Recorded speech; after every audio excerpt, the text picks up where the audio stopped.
pessoal. Eu sou Nicolas Vital e esse é o podcast Eu Como, sempre falando de alimentação com ciência e levando informação de qualidade para os nossos ouvintes no Spotify, no Anchor e no Apple Podcasts. E também em vídeo no nosso canal do YouTube. Já segue a gente? Se ainda não segue, não se esqueça de se inscrever nos nossos canais. E hoje, mais uma vez, com a nossa parceira Maria Tereza Pedroso, coautora do livro Agricultura, Fatos e Mitos, reforçando a pegada científica da nossa entrevista. Boa tarde, Maria Tereza. Boa tarde, Nicolas. Prazer estar aqui com você de novo. Muito bom.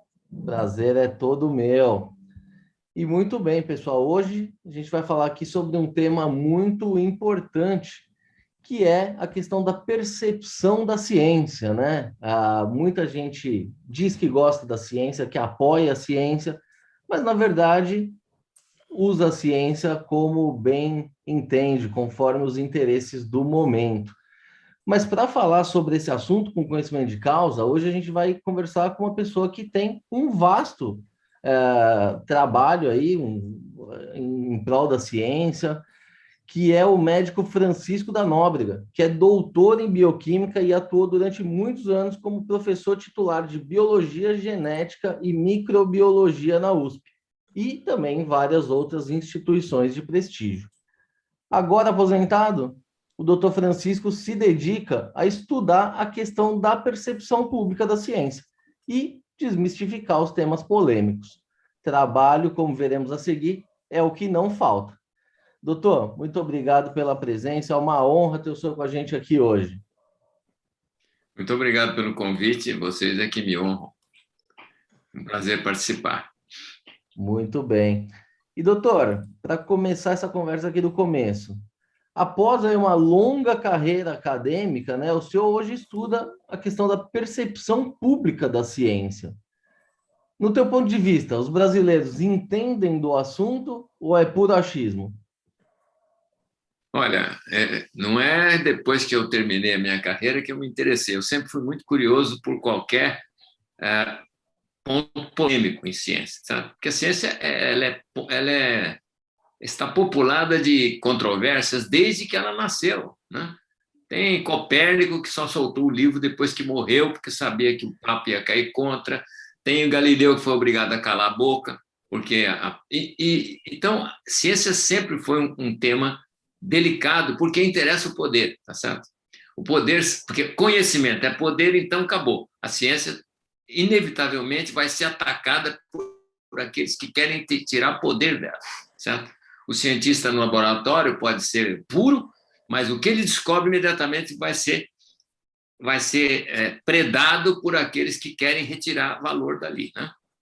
Então, há tempo por exemplo, acho que um dos casos mais antigos que eu acompanhei bem foi da AIDS, porque quando pesquisavam essa doença, havia um grupo que começou a caminhar na direção de uma origem infecciosa, né? E aí acabaram determinando que era um vírus, tá certo? Tem um lindo filme que mostra isso.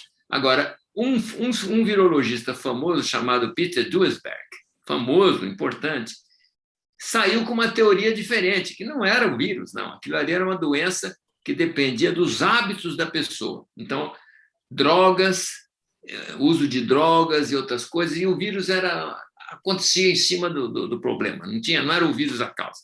E ele publicou no PNAS, quem sabe que ciência sabe que é uma das revistas mais importantes, ele publicava no PNAS essas teorias. E ele criou, então, uma divisão ali no campo, quando a AIDS estava matando gente adoidado, antes dos antivirais, né?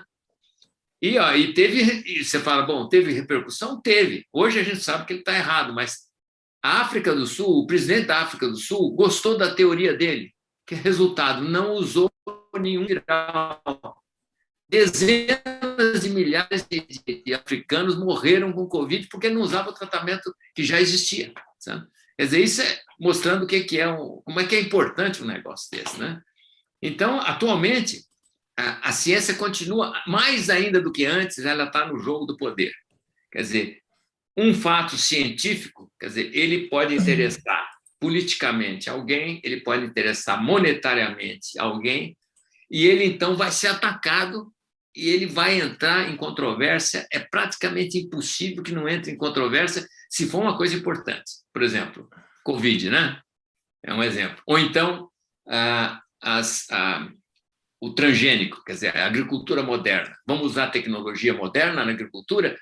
Né? Aí a ciência pode dizer uma coisa, aí vai aparecer um outro cientista que vai dizer, não, está alterando os bichinhos do chão, causa câncer, não sei o quê. Então, é inevitável. E o pobre brasileiro... Olha, eu vejo cientistas, hoje eu vejo cientistas falando besteira, que eu não sei se é porque ele não estudou ou se é porque ele tem outros interesses por trás daquela posição dele. Sabe? Cientista, gente boa, gente que eu respeito lá da USP.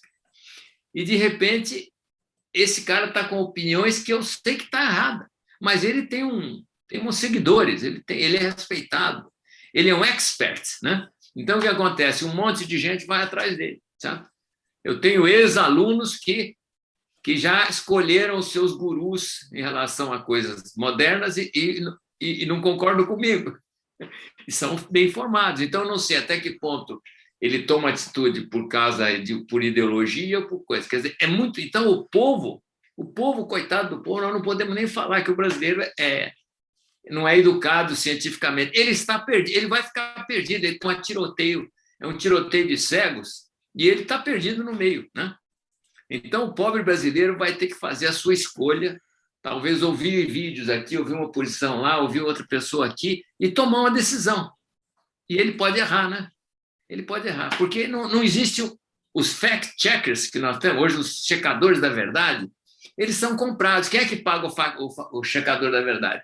Você tem que perguntar quem é que está financiando ele, porque provavelmente, conforme o financiamento dele, ele pode não estar checando verdade nenhuma, ele pode estar manipulando a verdade para você, né?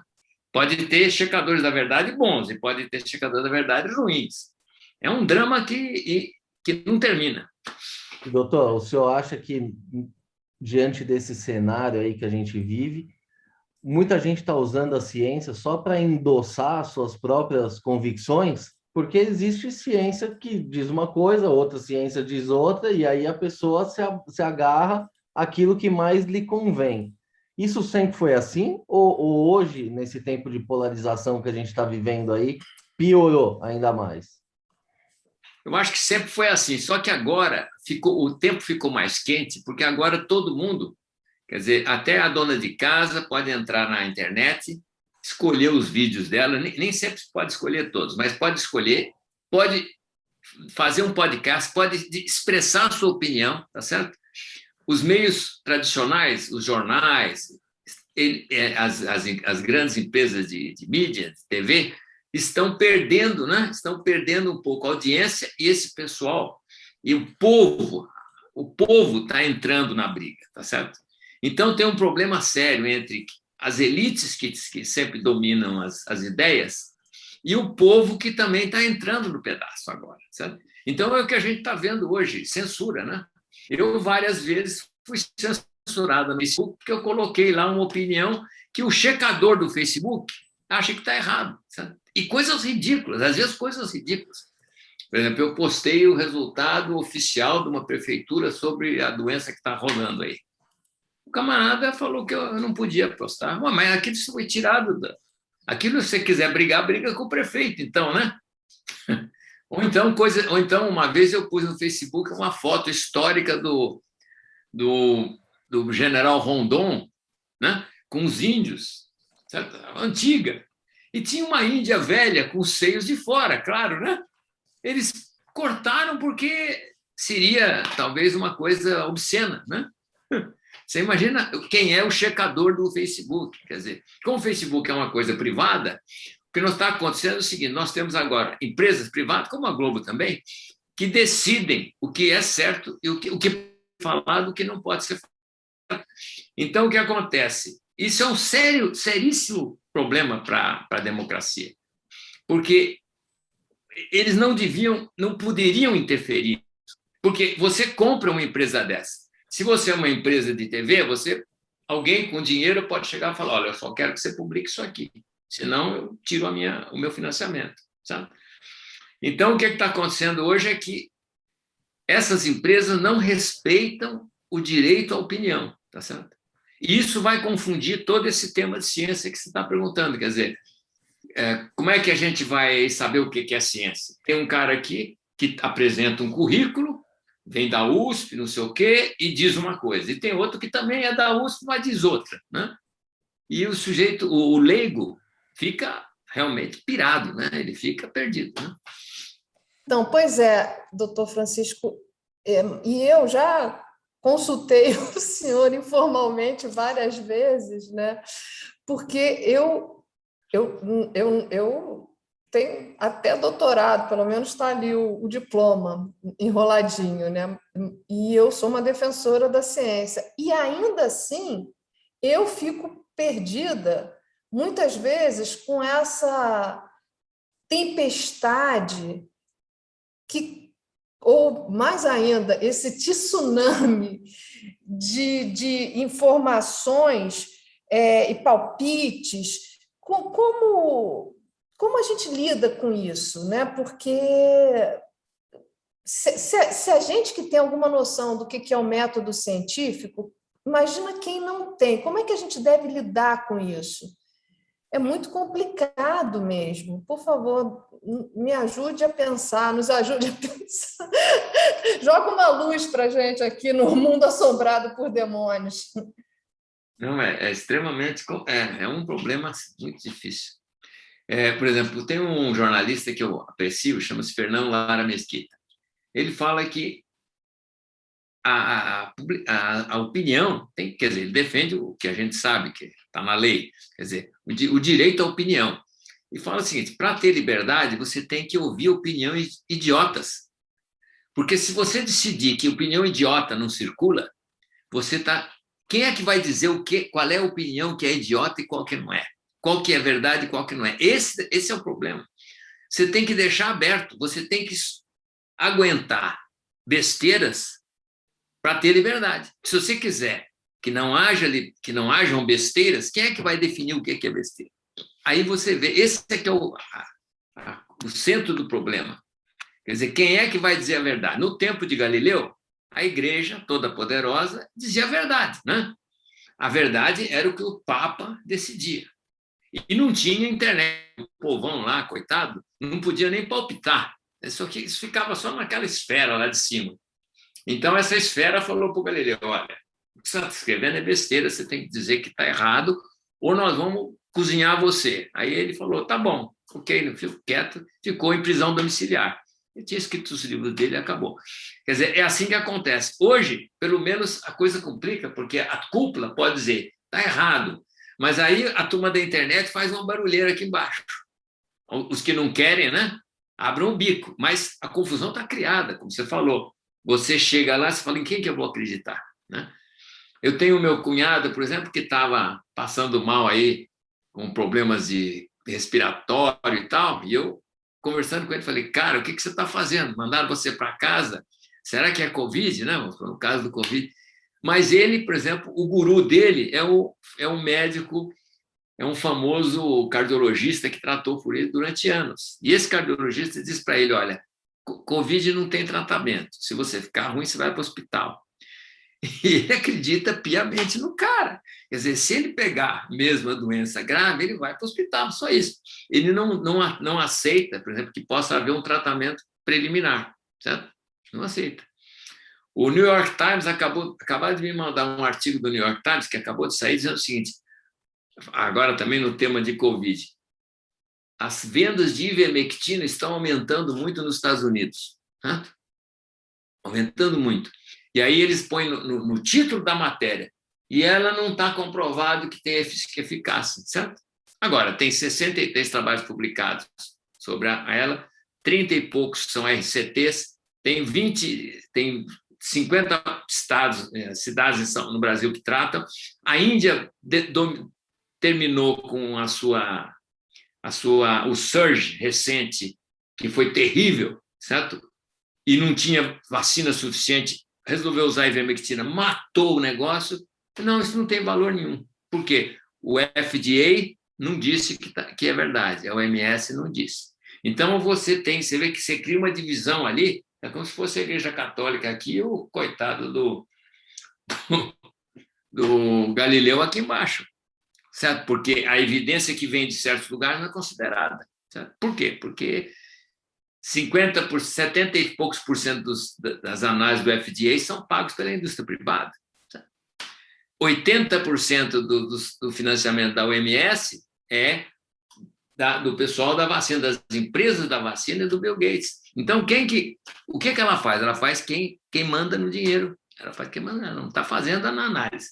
Até hoje, ela se recusa a sequer estudar a ivermectina. Sabe? Acabou. Isso, a ivermectina é uma de 10 drogas que estão na praça. Uma delas é a descoberta do Cadejane, do brasileiro, que é famosa, que é dos antiandrogênicos, para tratar a doença. Quer dizer, nós temos dezenas de estudos importantes, nenhum deles passa. Quer dizer, isso cria um drama na cabeça das pessoas. É que nem a história dos transgênicos, né? Tem um grupo que continua dizendo que o transgênico pode criar uma erva daninha, que o transgênico pode estragar o solo e destruir os animais, os bichinhos do solo. Tem o cara que diz que o transgênico vai causar câncer, né? E todos eles, às vezes, citam alguns trabalhos de quinta categoria que suportam esse fato, sabe? E com isso você cria aquela divisão, né? Cria aquela divisão. Doutor, o senhor já começou a entrar aqui na seara que eu queria ir, que é exatamente dos transgênicos, já pegando essa questão da fake news, né? Porque hoje, é assim, se você faz um discurso que não está alinhado com o meu, o teu é fake news. E a gente não sabe quem que é quem define o que é o que não é. E o senhor já falou que tem checadores e checadores. É claro que tem gente séria, mas tem gente com interesse. Nesse caso específico aí dos transgênicos, a gente vê, vira e mexe, essas ONGs ou ambientalistas ou até artistas sempre apoiados em pseudo-estudos, dizendo que faz mal ou que vai fazer mal em algum momento, e sempre, não, existem estudos, existem estudos, existem estudos. E, por outro lado, a gente vê pessoas que têm um conhecimento grande, agrônomos, pessoas enfim, que têm o conhecimento prático da coisa, que quando se pronunciam, não tem tanta credibilidade. Fala, esse é vendido da indústria, a coisa inverte. Como é que o senhor vê essa questão aí? E, principalmente, por que se dá tanto ouvido a esse público que não tem conhecimento e os reais especialistas ficam ali com a pecha de vendidos? Acho que um dos pontos que ajuda o pessoal que faz essa perseguição aos transgênicos é o fato de que eles ligam isso ao problema da saúde, que é exatamente, quer dizer, quando você diz que uma coisa pode deixar você doente, pode causar câncer, pode prejudicar você, isso aí cala fundo nas pessoas. Então, o pessoal trabalha por esse lado, quer dizer, citam estudos fracos ou extrapolam de estudos limitados para dizer que está havendo autismo, está havendo câncer, está havendo isso e aquilo por causa de transgênico ou por causa de defensivo agrícola, né? Quer dizer, é uma maneira fácil de você ligar uma coisa com outra. Existe essa preocupação ambiental, principalmente na classe média alta, na classe média, de média para cima. Por quê? Porque agora essa classe que está bem tem tudo em casa, né? Não está faltando problema. Qual é o problema que sobra? É o meio ambiente. Vamos salvar o planeta. Se salvar o planeta é uma dessas safadezas mais incríveis que eu já vi na minha vida. O planeta não precisa de ninguém para ser salvo. O que precisa, nós precisamos salvar as pessoas, porque tem gente passando fome, tem gente mal, tem gente com problema, tem gente que não tem educação. Isso sim nós precisamos fazer. Agora, salvar o planeta, é como diz, tem um famoso humorista que chama-se, esqueci o nome dele agora, ele faleceu, ele é brilhante. Ele tem um artigo que ele fala ele tem uma apresentação em que ele faz a gozação do pessoal que quer salvar o planeta. É um negócio fantástico. E ele mostra que ele conhece o assunto seriamente, né? Ele mostra o ridículo de certas coisas, mas isso aí tem um apelo emocional muito grande, né? A coisa que está a favor do agronegócio, é uma coisa importante, é que o agronegócio, primeiro, outra coisa, eles atacam isso aí porque eles têm medo da nossa agricultura lá fora, certo? Então, esse pessoal estimula os grupos ambientalistas no Brasil a fazer o jogo deles, porque eles querem assegurar o gigante, porque nós nós somos um dos mais importantes produtores de alimento do mundo, certo? Então, nós estamos ameaçando o agricultor da Alemanha, da França e tal, que é subsidiado e ineficiente perto do brasileiro, fora que eles não têm terra, né? Eles não têm tanta área, não têm tanta água, né? Então, acho que isso entra na equação, né? Entra na equação. E essa coisa uma coisa interessante dessa perseguição é a questão de que você fica pegando, como eu digo, o mais importante é você ligar isso com a saúde.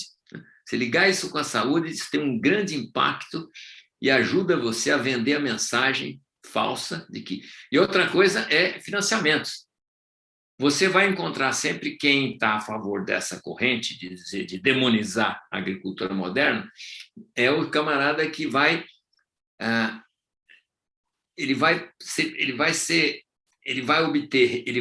essas fontes poderosas vão pôr dinheiro em pesquisa de baixa categoria. Isso aconteceu com o Big Tobacco, quando os grandes produtores de cigarro, quando saíram os primeiros trabalhos mostrando que o câncer do pulmão era principalmente ligado ao uso do cigarro. Eles pagaram pesquisas, muitas pesquisas saíram de pesquisador que achou bonito botar o dinheiro no bolso e fazer uma pesquisa fajuta, dizendo que o câncer do pulmão era um problema genético daquela pessoa, e não era por causa do cigarro, certo? Quer dizer, eles conseguiram isso, e isso a gente vê hoje acontecendo de novo com as grandes indústrias farmacêuticas e a Covid, tá certo? Agora, do caso da transgenia, a força pendeu para o outro lado. Por quê? As empresas poderosas, principalmente na época era a Monsanto já foi vendida, né? Tem um monte de constelação de empresas poderosíssimas. Elas tinham tanto recurso, quer dizer, hoje nós estamos... Quem está a favor da ciência, no caso da transgenia, está do lado do poderoso, tá certo? Quer dizer, isso é uma das coisas que impediu que a gente perdesse totalmente lá na CTN-Bio. A gente ia ser eliminado pelo pessoal do ambiente, né? Se não tivesse a força também das empresas, né? Agora, essa força tem também um lado negativo, tá certo?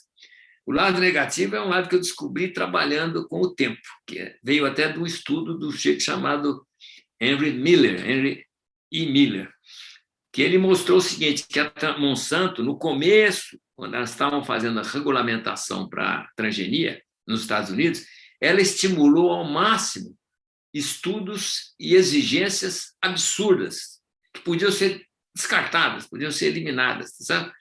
Quer dizer, o estudo para você aprovar um transgênico é tão completo, é tão complexo, que ele custa uma fortuna. Resultado, a Monsanto garantiu reserva de mercado. Você está vendo a sacada? Ela provavelmente sabia que não precisava daquilo, mas ela entendeu que aquilo ia ser muito bom para ela, porque para competir com ela, o nego ia ter que ter muita grana para passar por toda aquela regulamentação e aprovar o produto. Resultado disso aí, os transgênicos são principalmente cultivares muito de grande volume, né?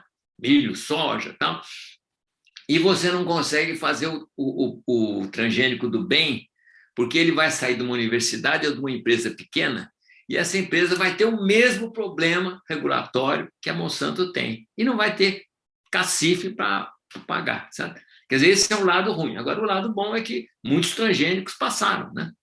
Muitos transgênicos passaram e beneficiam a agricultura, sem danos. Os danos são praticamente todos inventados. É usar o princípio da precaução no exagero, tá certo?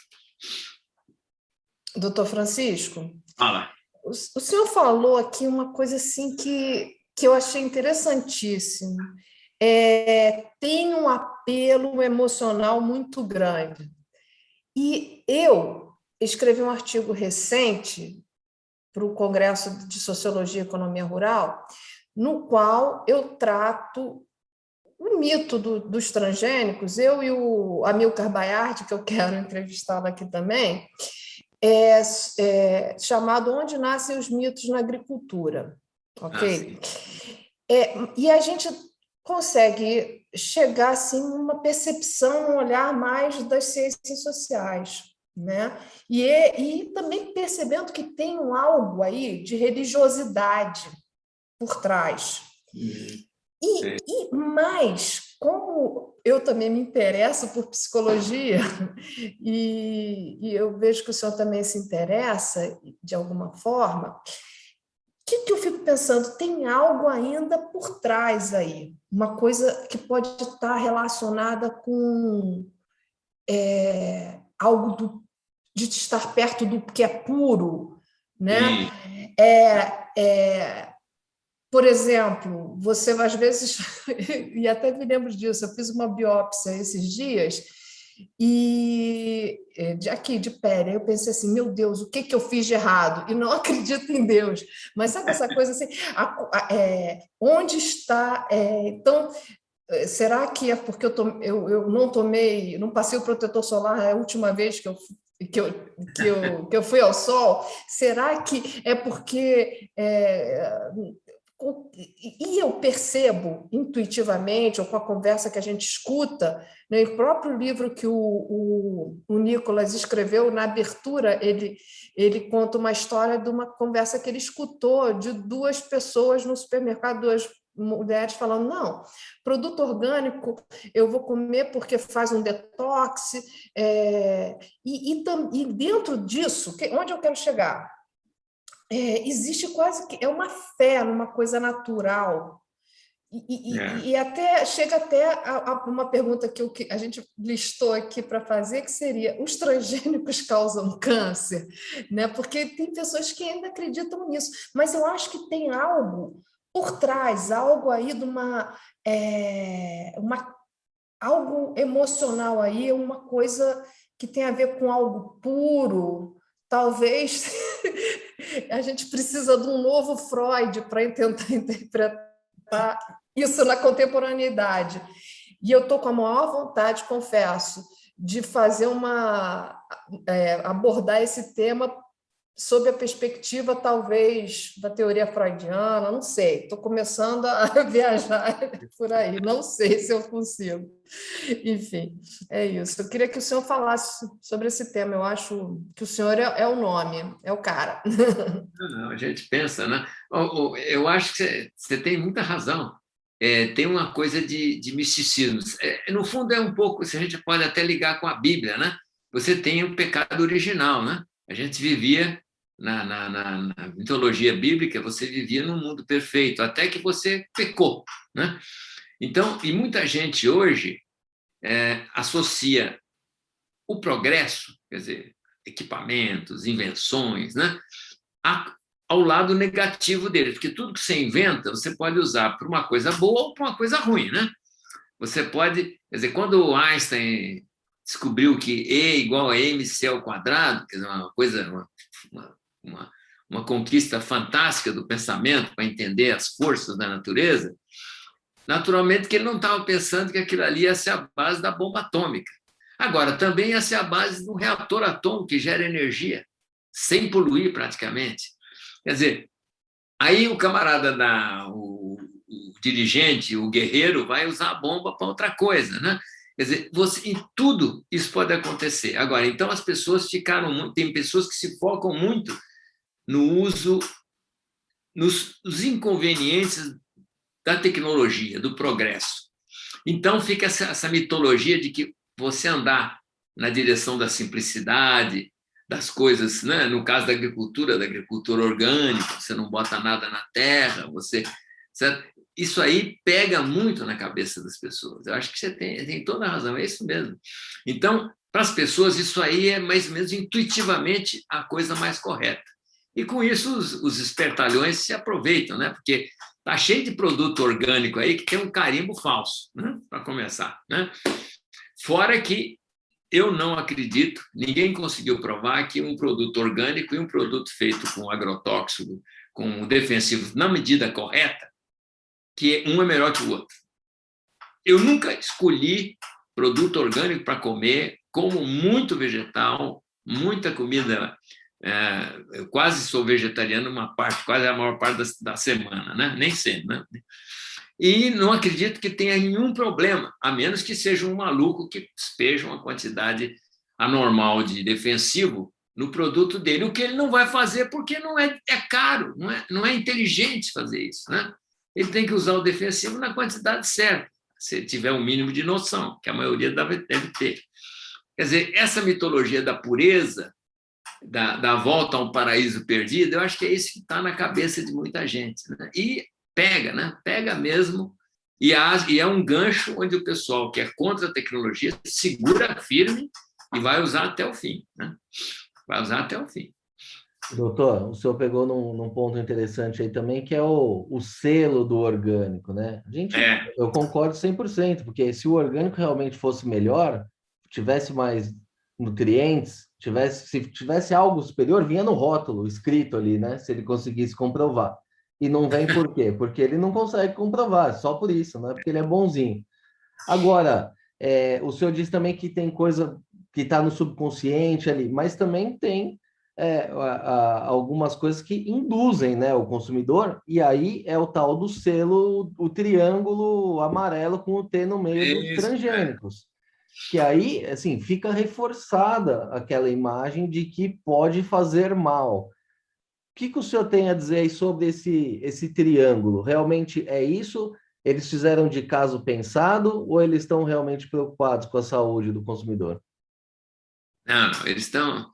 Eu acho que foi pena que a nossa legislação deixou passar esse negócio do T, né? Porque o T realmente é feito para demonizar o produto, né? Para demonizar o produto. Porque se você aprova um produto através daquele longo processo, porque, olha, eram dias e dias de discussão, apresentar resultados, apresentar dados, para a gente aprovar cada transgênico. Levava, às vezes, meses para aprovar um transgênico. Você passava o pente fino. Quer dizer, quando ele saía, ele era seguro, né? Mas aí o que acontece? O pessoal consegue botar dúvida na coisa, né? Consegue botar dúvida na coisa. Quer dizer, você não devia, como foi aprovado, não devia ter T nenhum, tá certo? Não devia ter T nenhum. Quer dizer, o T passou, agora está aí, né? Cada vez que eu compro ração para o meu cachorro, está lá o T. Cada vez que você vai comprar alguns essas batatinha frita, essas coisas, também tem o Tzinho ali. Acho que o pessoal está se acostumando que não está muito... Pode comer à vontade, não muda nada, né? Eu já falava no tempo lá da CTNB, eu chegava para o pessoal na dúvida e falava, olha, falando de milho, se você tiver o T, e o não T aqui do lado, eu compro o T. Por quê? Porque a transgenia faz com que afaste o inseto não gosta do coisa, é só ele que não gosta, não é você, tem nada a ver com você, é um outro mecanismo biológico, bioquímico, só que aqueles furinhos que o inseto faz para comer o milho diminuem muito, e é nesses furinhos onde se instala o fungo que causa uma doença que pode dar câncer do fígado, tá certo? Então, o milho transgênico é mais saudável de longe do que o milho não transgênico, sabe? Por causa dessa pequena característica, que é uma coisa que eu posso provar cientificamente. Então, você escolhe o milho transgênico porque você está escolhendo melhor. É melhor para a sua saúde. Tem menos da toxina dos fungos, da toxina que pode causar, conforme a quantidade, pode até dar uma falência hepática, o uso longo, prolongado, dar um câncer de fígado, né? Isso é óbvio, né? Isso é um fato, né? O senhor está falando da aflatoxina. Isso, é uma das é uma das coisas que a gente tem muita preocupação. E eu já fui em nutrólogo que me disse, não, você compra castanha em loja assim, assado, natural, e eles recomendam esses assim mais orgânicos, não sei o quê. É uma loucura isso, é um risco muito grande. Eu prefiro industrializado, né? Porque passa por... Estou certa? Se ele for... se você... Depende da maneira que você estoca o material, né? Que o fungo pode atacar, o nível de aflatoxina sobe, né? Sim, então a gente... É um grande risco a gente ficar comendo... por exemplo, esses produtos, achando que está comendo uma coisa natural, que faz bem, é um grande mito, né, doutor Francisco? E dentro disso, aproveitar e perguntar, algum alimento causa câncer? Essa pergunta eu não consigo... O problema, uma coisa interessante é o seguinte, as plantas são as maiores fábricas de produtos orgânicos diferentes. Bom, talvez a bactéria seja mais ainda, mas a planta, a diversidade de produtos que uma planta oferece, quando você come, inclusive tem de tudo, nas mais variadas. Quer dizer, tem coisa que é boa, né? Vamos supor, tem produto lá que pode ter até um efeito medicamentoso positivo, e tem coisas que são tóxicos, tá certo? Algumas plantas têm tóxicos tão fortes que se você comer, você já morre, né? Mas todas têm defensivos. Por quê? Uma planta, ela é estacionária. Ela não tem perna, ela não tem dentes, ela não tem garra. Como é que ela se defende? Com a química. Ela só tem uma maneira de se defender, com química. Então, ela produz antibacterianos, antifugicidas, anti-inseto, anti-animal que ataca eles, inclusive anti-outras plantas, quer dizer, para afastar outras plantas de onde ela está crescendo. Quer dizer, elas são fábricas de defesa química. Então, quando você come qualquer produto de planta, você está se expondo a comer, eventualmente, alguma coisa que pode fazer mal. Por exemplo, cenoura. Se você comer cenoura demais, tem uma história de um navegador que foi fazer uma viagem e levou um monte de cenoura, né, para se alimentar bastante de cenoura. Ele comeu tanto cenoura, quando ele chegou, ele estava com a cor da cenoura e estava tendo problemas mentais, porque a cenoura tem um produto tóxico. Se você comer demais, você pode pirar completamente, né? Quer dizer, você vê uma coisa que é do dia a dia nosso, mas que se você passar do certo limite, ela passa a ser tóxica. É como a gente sabe que a água mata, né? Se você tomar muita água, vários litros, você morre de edema cerebral. Já aconteceu isso com malucos que receitaram para alguma pessoa crédula uma dieta de água pura, sem mais nada, ou um trote que foi dado nos Estados Unidos para um garoto, obrigaram ele a beber uma quantidade enorme de água. De repente, o cara tem edema cerebral e morre, sabe? Por perda de eletrólitos. Então, tudo pode matar, dependendo da quantidade. Então, eu imagino que talvez alguma planta, só que eu desconheço o nome, alguma planta, talvez, se você comer uma quantidade excessiva dessa planta, talvez ela possa te facilitar ter um câncer, né? Mas a gente sabe que tem associações e, às vezes, comer muita carne vermelha parece que também favorece.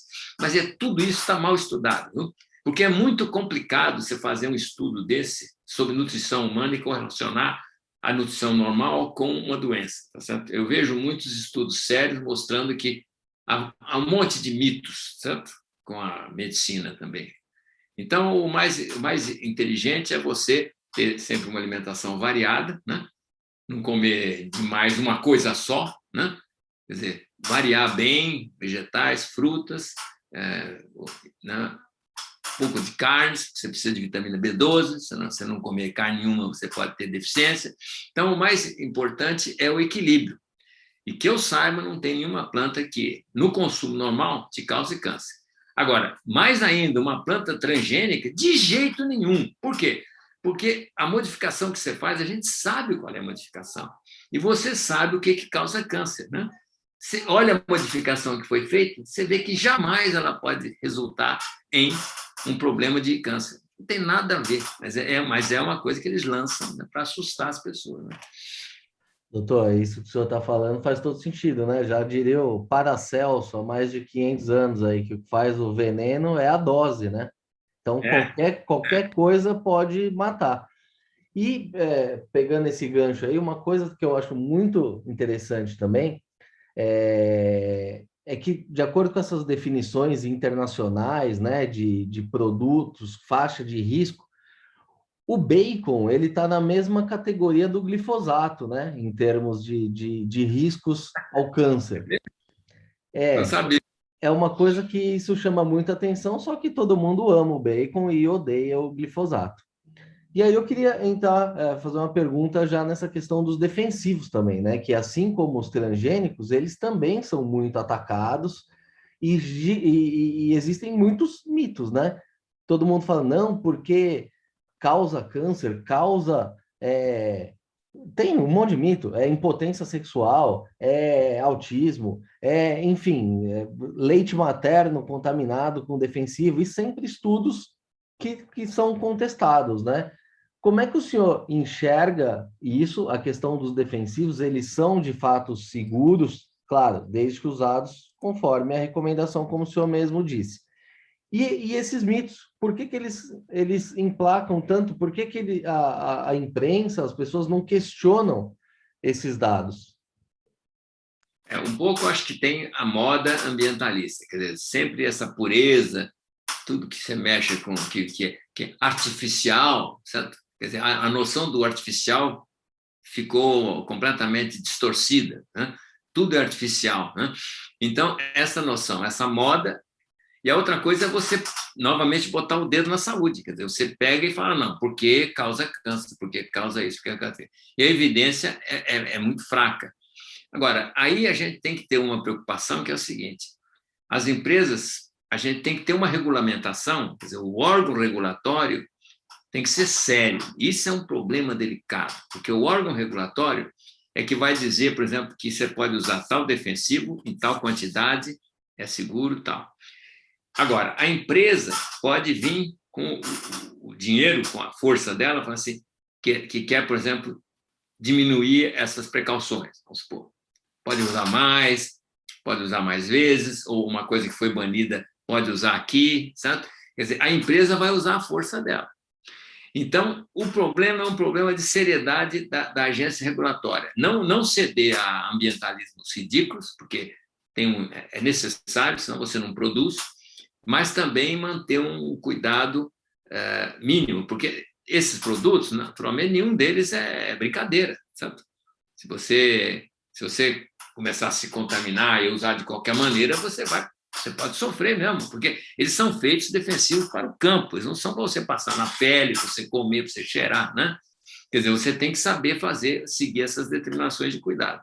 Então, esse é um problema delicado, porque envolve a força da empresa contra a agência regulatória. Isso é um negócio seríssimo, porque nos Estados Unidos eles já chamam isso aí de regulatory capture.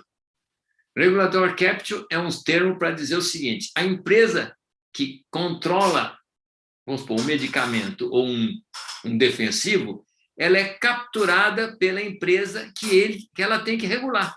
Quer dizer, quem está regulando agora é a empresa, porque a empresa está pagando. Está acontecendo nos Estados Unidos, por exemplo, com o FDA.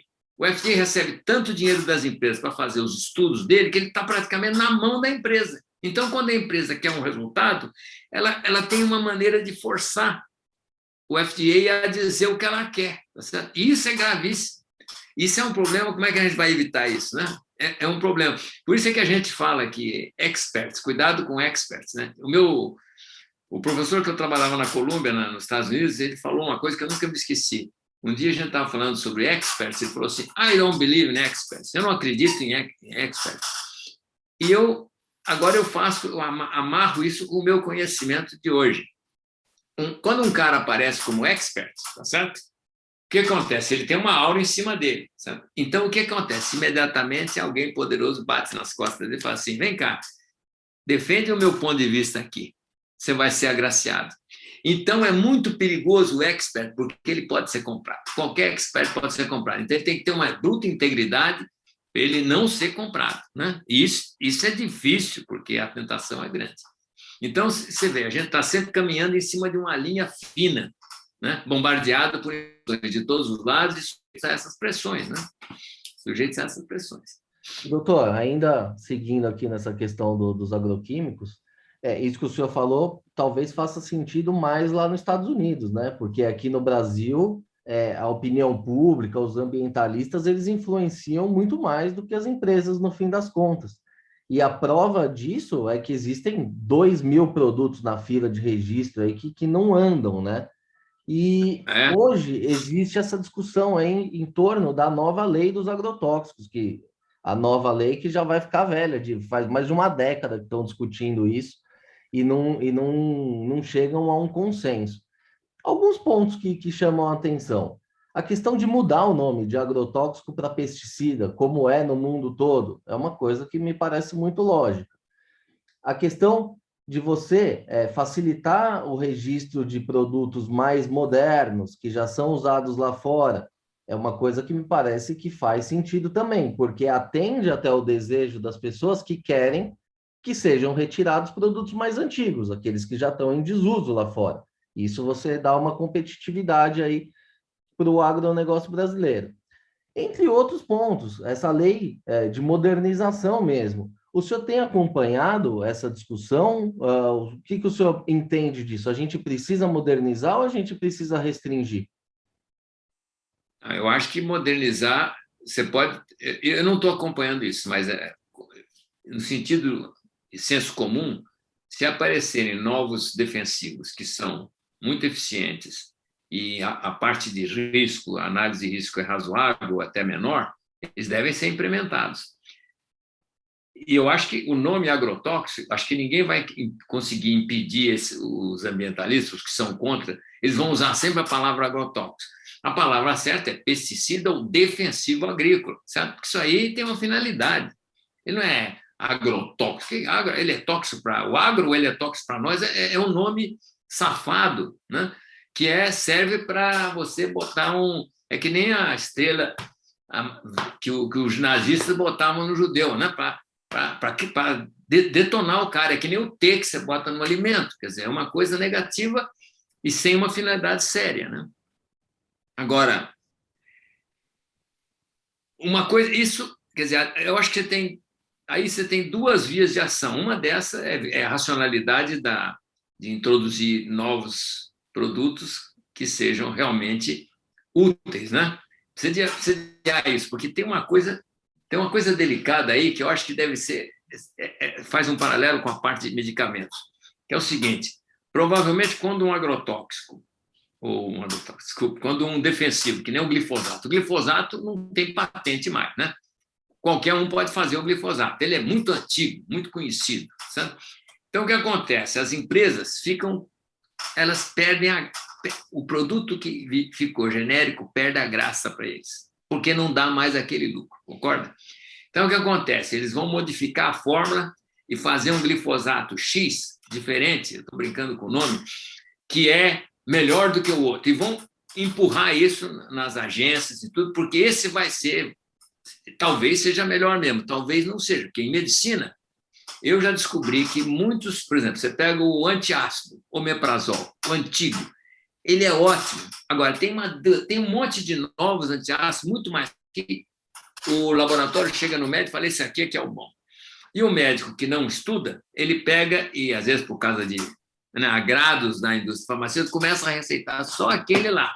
E você está se prejudicando de comprar um remédio caro, quando que o antigo, barato, é melhor, tá certo? Quer dizer, isso aí acontece com a medicina, e eu tenho certeza que vai acontecer também com o defensivo, né? Quer dizer, aí que está, a empresa, a agência regulatória tem que ser séria, tem que estar voltada para os interesses da população né, segurar essas coisas, né? Segurar essas coisas. É inevitável que haja esse jogo, é um jogo de poder, porque tem milhões de dólares atrás disso aí, né? Tem um retorno financeiro absurdo. Então, você pode querer empurrar, às vezes, um produto que não é o melhor. Agora, ligando isso com a transgênica, oferece uma oportunidade fantástica de você criar plantas que não precisam desses produtos e que podem fazer o efeito no campo positivo por modificações puramente biológicas. Então, é outra coisa ridícula você atacar a planta transgênica. A planta transgênica é o sonho de um ambientalista livre de bobagem na cabeça, né? Você fazer uma planta que tem mais benefícios e que não precisa, por exemplo, pode recusar o agrotóxico, pode recusar uma série, ou funciona melhor com seca, funciona melhor, tolera mais variação de temperatura, ou é mais nutritiva. Quer dizer, tudo isso você pode fazer biologicamente sem botar nenhum produto químico externo, que tem sempre a maior chance de ter efeitos adversos, né? Quer dizer, e outra coisa também é o uso de insetos, é o uso de biológico, né? De defensores biológicos das plantas, que também é uma coisa que está paralelo com a transgenia. E esse, você está usando... é o futuro, né, do controle de pragas. Usa uma vespa que ataca a praga e tal. Isso tudo é muito positivo, né? Quer dizer, a ciência pode avançar em vários campos aí. Na transgenia em si, agora, inclusive, tem uma coisa importantíssima, que é a transgenia usando a metodologia do CRISPR-Cas9, que ganhou o Prêmio Nobel em 2020, a famosa doutora Durna, duas mulheres fantásticas, cientistas fantásticas, desenvolveram esse método, onde você pode alterar o gene no lugar. Quer dizer, tem gente achando que então você não precisa nem de considerar isso um organismo geneticamente modificado, porque você não botou nada de fora nele. Você simplesmente ajeitou um gene, né? E agora você tem a mesma planta agora modificada para ser mais benéfica, mais útil. Quer dizer, essa tecnologia devia entrar e não devia ser chamada OGM. Devia ter um trâmite muito mais rápido e muito mais economicamente barato, né? Permitindo, por exemplo, a transgenia do bem, né?